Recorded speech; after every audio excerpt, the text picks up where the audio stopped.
ज्येष्ठ गणेश चतुर्थी व्रत कथा। पार्वती जी ने पूछा कि हे पुत्र, ज्येष्ठ मास की चतुर्थी को किस प्रकार पूजन करना चाहिए? इस महीने के गणेश जी का क्या नाम है? भोजन के रूप में कौन सा पदार्थ ग्रहण करना चाहिए? इसकी विधि को आप संक्षेप में वर्णन कीजिए। गणेश जी ने कहा, हे माता, ज्येष्ठ कृष्ण चतुर्थी सौभाग्य और पति प्रदायिनी है। इस दिन आखू रथा नामक गणेश जी का पूजन भक्ति पूर्वक करना चाहिए। इस दिन घी निर्मित भोज्य पदार्थ अर्थात हलवा, लड्डू, पूड़ी आदि बना करके गणेश जी को अर्पित करना चाहिए। ब्राह्मण भोजन के पश्चात स्वयं भोजन करें। हे पार्वती माता, इससे संबंधित मैं पूर्वकालीन इतिहास का वर्णन कर रहा हूँ।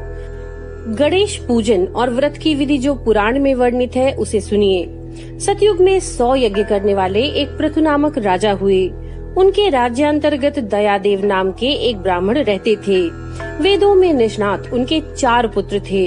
पिता ने अपने पुत्रों का विवाह ग्रह सूत्र के वैदिक विधान से कर दिया।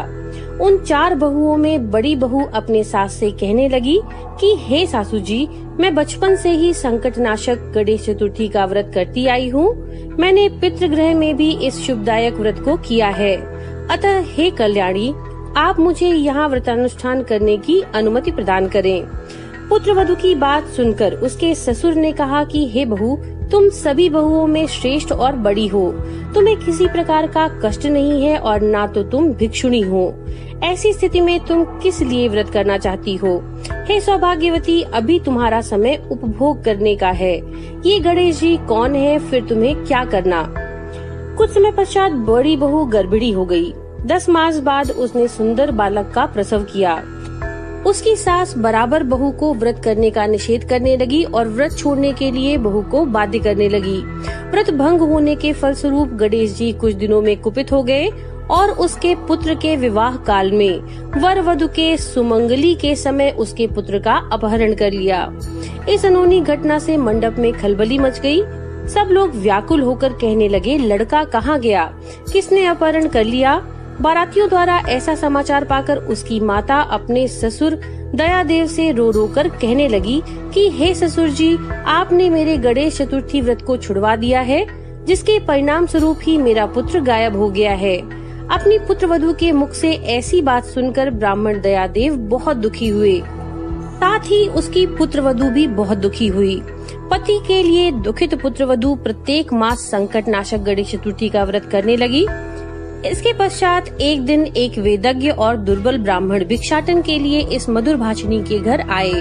ब्राह्मण ने कहा, हे बेटी, मुझे भिक्षा स्वरूप इतना भोजन दो कि मेरी क्षुधा शांत हो जाए। उस ब्राह्मण की बात सुनकर उस धर्मपरायण कन्या ने उस ब्राह्मण को वस्त्र आदि दिए। कन्या की सेवा से संतुष्ट होकर ब्राह्मण कहने लगे, हे कल्याणी, हम तुम पर प्रसन्न हैं। तुम अपनी इच्छानुकूल मुझसे वरदान प्राप्त कर लो। मैं ब्राह्मण वेशधारी गणेश हूँ और तुम्हारी प्रीति के कारण यहाँ आया हूँ। ब्राह्मण की बात सुनकर के कन्या हाथ जोड़कर निवेदन करने लगी कि हे विघ्नेश्वर, यदि आप प्रसन्न हैं तो मुझे मेरे पति के दर्शन करा दीजिए। कन्या की बात सुनकर गणेश जी ने उससे कहा कि हे सुंदर विचार वाली, तुम जो चाहती हो वही होगा। तुम्हारा पति शीघ्र ही आएगा। कन्या को इस प्रकार वरदान देकर गणेश जी वहीं अंतर्ध्यान हो गए। उसी समय की बात है, सोम शर्मा नामक ब्राह्मण एक वन में से उस द्विज बालक को नगर लेकर के आए। अपने पौत्र को देखकर दयादेव नामक ब्राह्मण बहुत प्रसन्न हुए। बालक की माता के हर्ष की तो सीमा ही न रही और साथ में संपूर्ण नगरवासी भी प्रमुदित हुए। बालक की माता ने पुत्र को छाती से लगा लिया और कहने लगी कि गणेश जी के प्रसाद से ही मैंने खोए हुए पुत्र को प्राप्त किया है। उसे नए वस्त्राभूषणों से अलंकृत किया। दयादेव तो बारंबार सोम शर्मा को प्रणाम करके कहने लगे कि हे द्विजराज, आपकी कृपा से ही मैंने खोए हुए पुत्र को प्राप्त किया है। खोया हुआ बालक घर में आ गया।